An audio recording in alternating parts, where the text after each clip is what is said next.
கர்த்தருக்கு மகிமை உண்டாவதாக. இந்த அருமையான காலை மகிழ்ச்சி நாளை கர்த்தர் இந்த காலை வேளையிலே நாம் தேவனை சந்திக்கும்படியாக, தேவனோடு பேசும்படியாக கர்த்தர் கொடுத்த கிருபைகளுக்காய், நன்மைகளுக்காய் நாம் கர்த்தரை ஸ்தோத்திரிப்போம். இந்த நாளிலும் ஒரு சிறிய தியானத்தை பார்ப்போம். சங்கீதம் 59வது சங்கீதம் 16வது வசனம். சங்கீதம் 59:16. இதிலே தாவீது காரியங்களை தன்னுடைய வாழ்க்கையிலே செய்த நன்மைகளை குறித்து வெளிப்படுத்துவதை பார்க்கிறோம். நானோ உம்முடைய வல்லமையை பாடி காலையிலே உம்முடைய கிருபையை மகிழ்ச்சியோடு புகழுவேன். எனக்கு நெருக்கம் உண்டான நாளிலே நீர் எனக்கு தஞ்சமும் உயர்ந்த அடைக்கலமும் ஆனீர். எனக்கு நெருக்கம் உண்டான நாட்களிலே நீர் எனக்கு தஞ்சமும் உயர்ந்த அடைக்கலமும் ஆனீர். இந்த சங்கீதத்திலே ஒரு விசேஷித்த விதமான ஒரு காரியத்தை வெளிப்படுத்துகிறதை நாம் பார்க்கிறோம். தாவீது அவர் கர்த்தர் சவுலினுடைய கைக்கு தப்புவித்த பொழுது பாடின சங்கீதம். ஒவ்வொரு முறையும் தேவன் அவனை காப்பாற்றினார். ஏனென்றால் தாவீது முழுவதுமாக கர்த்தருக்கு தன்னை முழுவதுமாய் அர்ப்பணித்திருந்ததை இந்த சங்கீதங்களிலே வெளிப்படுத்துகிறதை பார்க்கிறோம். மற்றொன்று, கர்த்தருக்கு அவன் நன்றி செலுத்துவதை பார்க்கிறோம்.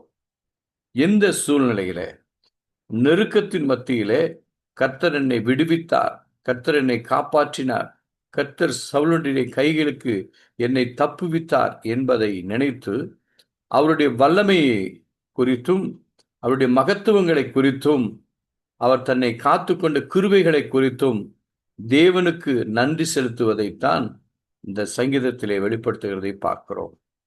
நாமும் தேவனுடைய வல்லமையும் கிருபையும் நம்பி நமக்கு வருகிற போராட்டங்கள், துன்ப வேளைகள் மத்தியிலே நாம் அவரிடம் தஞ்சம் அடைய வேண்டும். ஆண்டவரே, நீரே எங்களுடைய தஞ்சம் என்பதை நாம் உணர்ந்து, அவர்தான் நமக்கு அடைக்கலம். தாவீதை காப்பாற்றிய சர்வ வல்லமையுள்ள தேவன் எல்லாவற்றிலும் அவர் போதுமானவராயிருந்து அவருடைய வல்லமையினாலும் கிருபையினாலும் நம்மை பாதுகாத்து, நெருக்கம் உண்டான நேரங்களிலே நம்மை எல்லாவற்றிலும் நம்மை பாதுகாத்து விடுவித்து காத்த சர்வ வல்லமுள்ள தேவனை நாம் அவருடைய மகிமை குறித்தும் வல்லமை குறித்தும் அவருடைய நாமத்தை குறித்தும் அவருக்கு நாம் நன்றியறிதல் உள்ளவர்களாய் இருக்க வேண்டும். இதைத்தான் தாவீது தன்னுடைய வாழ்க்கையிலே செய்தார். நாமும் இவ்விதமாக ஒரு சில சமயங்களிலே நமக்கு நெருக்கங்கள், துன்பங்கள், தொல்லைகள் ஏற்படலாம்.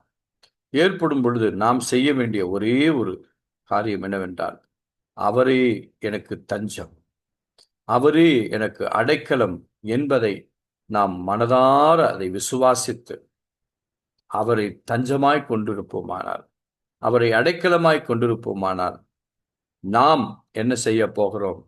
காலையிலே நம்முடைய கிருபையை மகிழ்ச்சியோடு புகழுவேன். கிருபை என்பது நமக்கு கொடுக்கப்பட்ட பெரிதான ஈவு. அந்த கிருபையை ஆண்டவர் நம் ஒவ்வொருவருக்கும் தந்திருக்கிறார். அவருடைய கிருபை நிமித்தமாகத்தான் நாம் நின்று கொண்டிருக்கிறோம். அதனால் தான் அடிக்கடி இந்த வார்த்தையை நாம் பயன்படுத்துவது உண்டு. நாங்கள் நிற்கிறதும் நிர்மூலமாகாமல் இருப்பதும் கர்த்தருடைய கிருபை. இதை தாவீது சொன்னார்.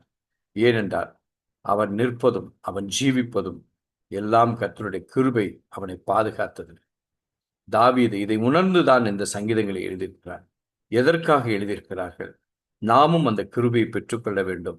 நாமும் அந்த வல்லமையை பெற்றுக்கொள்ள வேண்டும். நாமும் அந்த தஞ்சத்தை பெற்றுக்கொள்ள வேண்டும். நாமும் அந்த அடைக்கலமான தேவனை பற்றிக்கொள்ள வேண்டும் என்பதற்காக இந்த சங்கீதங்கள் எழுதப்பட்டிருக்கின்றன. சங்கீதம் 59:16 நாம் சொல்லுகிறபடி, வேதம் சொல்லுகிறபடி, நானே உம்முடைய வல்லமையை பாடி காலையிலே உம்முடைய கிருபையை மகிழ்ச்சியோடு புகழுவேன். ஒவ்வொரு நாளும் இந்த காலை வேளையை நாம் எழுந்து தேவனுடைய சமூகத்திலே அவருடைய வல்லமையை நாடுவது, அவருடைய கிருபையை பெற்றுக்கொள்வது நமக்கு கொடுக்கப்பட்ட பெரிதான கிருபை. அந்த கிருபையை பெற்றவர்களாகிய நாம் எவ்வளவு பாக்கியவான்களாயிருக்கிறோம். நீங்கள் எவ்வளவு பாக்கியவான்களாயிருக்கிறீர்கள். இந்த நாளிலும் கர்த்தர் உங்களை கிருபையினாலும் சத்தியத்தினாலும் அவருடைய வல்லமையினாலும் உங்களை பாதுகாத்து உங்களை வழிநடத்துவார், ஆசீர்வதிப்பார். அவரே தஞ்சம், அவரே அடைக்கலம் என்று நாம் சொல்லி கர்த்தருடைய பாதத்திலே நம்மை முழுவதுமாய் நம்மை அர்ப்பணிப்போம். கர்த்தர் நம்மை ஒவ்வொருவரையும் தாங்குவார், தப்புவிப்பார், பலப்படுத்துவார். ஆமென்.